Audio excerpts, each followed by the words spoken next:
If you've been paying any attention to the NBA recently, you would know that the Minnesota Timberwolves have become one of the biggest surprises coming out of the first quarter and change of this season. At the time of me making this video, the Wolves are at the top of the Western Conference and league standings with a 23-7 record, and they've been tearing through the league, all while pretty much running back the same roster that they had last year. In the previous season, the Rudy Gobert trade seemed like one of the worst steals in history, with the Wolves season ending in a fight between Gobert and Kyle Anderson, which led to the T-Wolves being on the dark side of a gentleman's sweep in the first round, which saw them losing to the eventual champion Denver Nuggets. And with an offseason that didn't show hardly any roster changes at all, the question is, what's going on in Minnesota? For the Timberwolves, their recent success starts on the defensive end. As it stands, they currently have the highest defensive rating in the league at 107.4, a full 2 points ahead of second place, and 7 points ahead of what they were last year. It seems like this team has really started to gel on this end as of late, as last year was obviously a major transitional year with the addition of Mike Conley and Rudy Gobert into the mix. This is not to say that the Wolves were a poor defensive team last year. I mean, they were in 10th place. However, this team feels much more cohesive managing the immense length that they have, and the stats back it up. Aside from defensive rating, the Wolves are once again in the top 10 for both blocks and steals per game, and have really taken a leap on across-the-board points per possession allowed. Altogether, per synergy, they're in the 97th percentile overall per possession efficiency on defense, up from 80th, and it shows on the film. The Wolves have done an amazing job this year helping when their teammate gets beat, and are extremely effective at rotating and communicating. It's like they're constantly in one of those drills where the entire defense is on a string. I don't know if they ran that in practice, but it really seems like they must have. I mean, they've been switching everything recently as well, which has been a nightmare for opposing offenses. The rotations are so good even that when they're in some serious dominoes, they can still blow up a play and start a fast break. As the play breaks down, they still have active hands, and they can start a fast break that way as well, just by being active.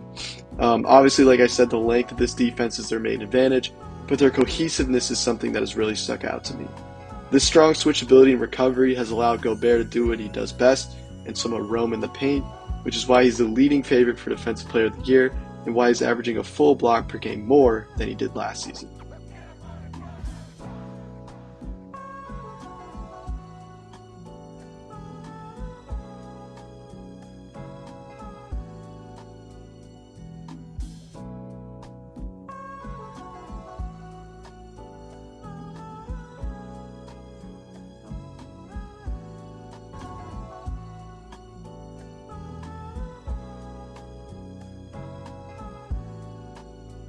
Well, even though the Wolves have the best overall defense in the league, I think I would be remiss if I didn't nitpick a little bit. I think the fact that Karl-Anthony Towns has to play the 4-man with Gobert at the 5 really scares me, especially on the defensive end. For starters, he's the exception to the strong recovery abilities of the Timberwolves players that I mentioned. For a footer, his closeouts are pretty lazy and ineffective, and since he's so poor at guarding ball handlers, his contests come from a few feet back where he realistically should be. A lot of the times he's just afraid of a foul. His numbers aren't awful in terms of efficiency per synergy, but the eye test definitely scares me. His inability to guard anyone remotely quicker than him off the dribble will definitely pose a major threat in the playoffs.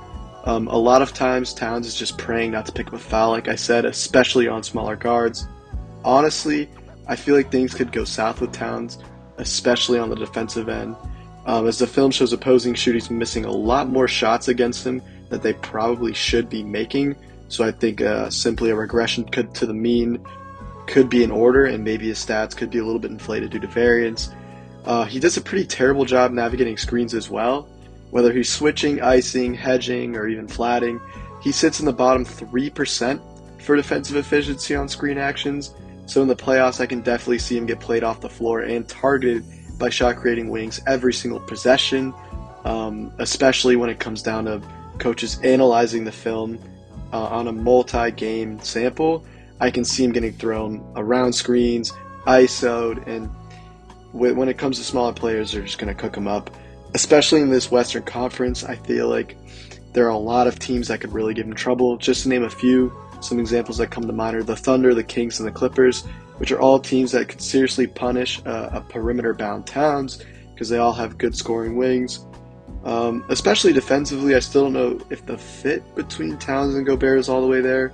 Towns is in the 90th percentile for rim defense efficiency, but since Gobert is forcing him to be a four-man on defense, he's only in the 20th percentile for relative distribution. So he's not contesting a lot of the shots at the rim, but when he does contest a lot of shots at the rim, obviously it works, but it's hard to really get Towns guarding a 5 when you have a 3-time Defensive Player of the Year manning the middle. I don't mean to keep being negative about the Timberwolves, but another thing that worries me about them is their spacing come playoff time, especially as it relates to their shot diet. Although their shooting percentage from deep is top 10 in the league at around 38%, the Wolves take the 6th least amount of three-point attempts per game. This leads me to believe that head coach Chris Finch emphasizes the importance of shot selection, but I also think they don't shoot as many threes because of their tendency to run these two big man lineups with a combination of Naz Reid, Cat, and Rudy Gobert sharing the floor together. Even though Cat and Naz Reid are both willing and excellent shooters, it's still a little bit difficult when their first shot mindset is to attack at the basket. The Wolves, in fact, shoot more deep threes than almost any other team in the league, and they hit these threes at a top 3 percentage, but their high volume of deep threes scares me, especially for their playoff hopes. Since they have a hard time getting regular good looks off from 3 from normal distance, it's definitely going to be tough for them to comfortably fire off shots from the perimeter when the floor shrinks in the playoffs. Their perimeter spacing can often be awkward as well, with Cat and Naz Reid pretty much glued to the perimeter when Rudy Gobert plays center, which seriously limits their offensive versatility. I don't necessarily think that this is a deal breaker, but it definitely concerns me and is something that came to mind when watching the film. Speaking of Naz Reid, he's someone that I've been excited about as a role player for a while, but someone I never thought would blow up in this way, to now he's a top 6 man of the year candidate. His volume has taken a dip in recent games, but his efficiency as a scorer absolutely blows me away from the season. He's pretty much 50-40-90, which is insane for a guy his size, and he has a high motor that makes him a great hybrid between a spark plug scorer and a complementary screen setter. He does a great job of slipping screens into a pop right at the right time, oftentimes ghosting a screen, which lets him end up wide open against the center and drop. He's super crafty in the post and has a killer drop step, and he's a strong threat as a now efficient scorer, which opens up the rest of the floor for him. Especially with his screen game, Coach Finch kind of just lets him run around in the Wolves' slow game, and he engages in all types of actions, including a lot of catch-and-shoot threes. Reid is especially strong at rolling off of chase ball screens and has a great moveset in the short roll as well. One particular set that I've noticed he's especially thrived in is a horn set where the other screener sets him a flare. I swear he's like always open after this happens. He's also added the ability to attack players off the dribble now, often in a straight line drive to the basket, and sometimes even initiates the offense himself. All of these factors combined have made Reid an absolute ceiling raiser on offense for the Wolves, and he's had multiple 25-plus point games this season to show for it.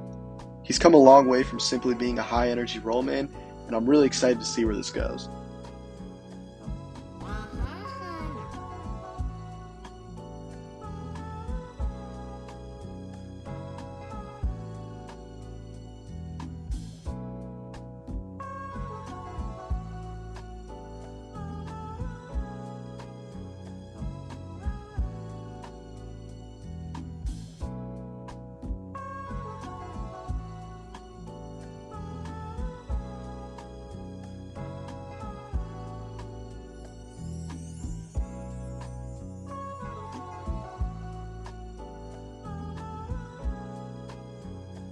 Similar to like I said about Naz Reid, the Timberwolves like to use a lot of screening actions for everybody, and it's pretty much their bread and butter this season. For shots off of screens, the Wolves are in the 87th percentile for volume and in the 97th percentile for total efficiency. Like I mentioned with Naz Reid, this whole team has a diverse portfolio of actions at their disposal, which are wildly successful obviously. They set big on big flares and pins, they stagger for wing entries, they get into split games, they set brush screens off of DHOs. I mean, they really do it all. One positive thing of the double big is this, and it's that they can set some dangerous screens and have a lot going on at once that can confuse a lot of defense who might not be able to communicate as well through this unique set. Even when they spread out and flow, the bigs love to flare and pin for guys on the weak side, which often works pretty well as well. Okay, so I'm about to throw a lot of clips at you, but I think it's important to just show how potent this offense is when screening, especially as it relates to the variety and effectiveness of different actions. This part of the Wolves is something that I can definitely see translating to the postseason, and it's something that I could see even improving a lot by then, as with more minutes as a unit under their belt, this team can get even better at the timing of these sets and actions as well, which will make them even more effective.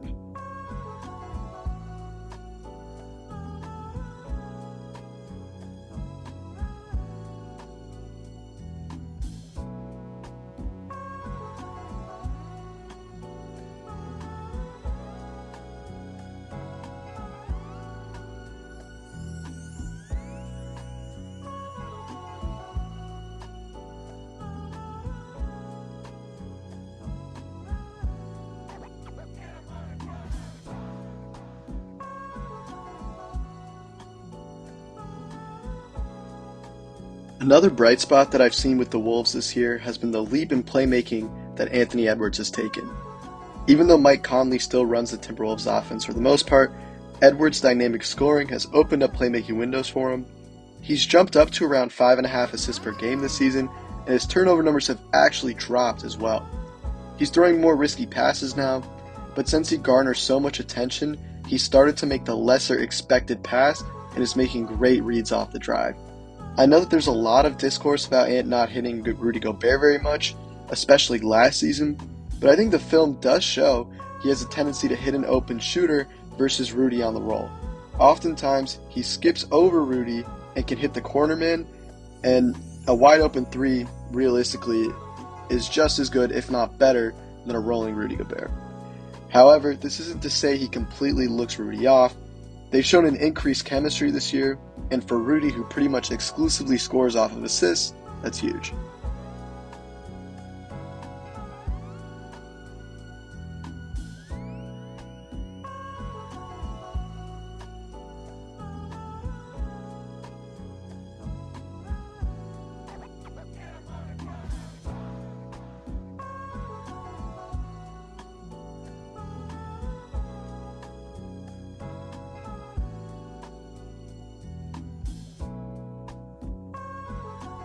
Okay, so one last improvement I want to point out with the Wolves this season is their scoring at the rim. Obviously, their double big lineup has a dynamic we haven't seen in quite some time, and one clear benefit of these lineups is somewhat intuitive. The Wolves absolutely demolish defenders at the rim. Even though the four-man in these lineups largely works in the perimeter, this team has strong finishers 1 through 5. One thing that's super unique about their finishing in double big lineups is the newfound chemistry between Cat and Rudy. Through the first few months of the season, Cat has already played more games than he did last year, and his growing chemistry is really striking, and it definitely shows. Him and Rudy engage in some really interesting and effective big-to-big dump-offs that do an amazing job of pressuring the rim, and it does a job that many teams don't have the rim protection to stop. However, the Wolves only finish near the basket at a league average rate, but I really do think that this number will go up as they keep playing together and figure out their interior spacing. I also think that this finishing could have an inverse result of how I expect their deep shooting to have, as time could show a regression to a higher expected mean percentage. Since the Wolves have a gigantic starting lineup with two great playmakers in Conley and Edwards, this team gets dunks more than pretty much any team in the league, which clearly has benefits for their efficiency.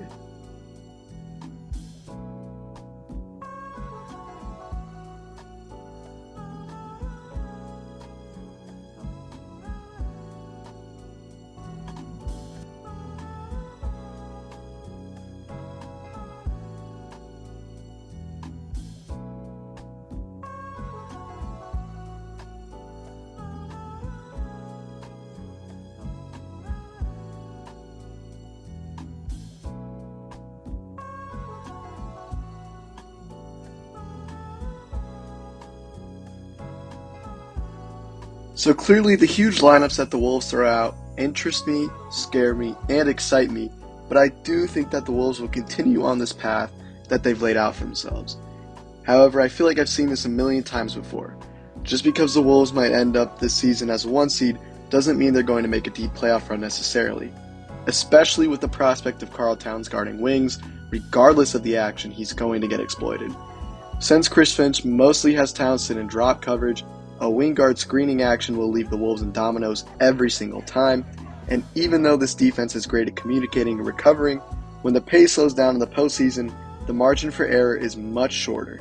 I can't imagine this team having any sort of playoff success against a 5-out lineup on the defensive end as long as Cat and Rudy are on the floor, but I do wonder if an increasing paint presence with the Wolves can mitigate some of the troubles. This is a unique team, and I can't wait to see the chess match between Finch and whoever they play in the postseason, but I really don't know if this team has a chance of making it past the second round this year, or even, I don't want to put a label on it, but like any sort of deep playoff run in the West. I feel like they're going to have to make a move at the deadline for just one more wing on top of the Nickeil Alexander-Walker and Kyle Anderson that they run off the bench, just in case they want to run a Naz Reid at the 5 lineup without Towns or Rudy in.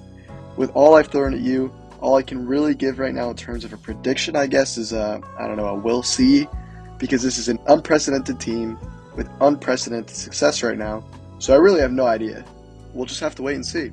But as for now, I'm excited to see the Wolves continue to be successful due to all the things I've laid out.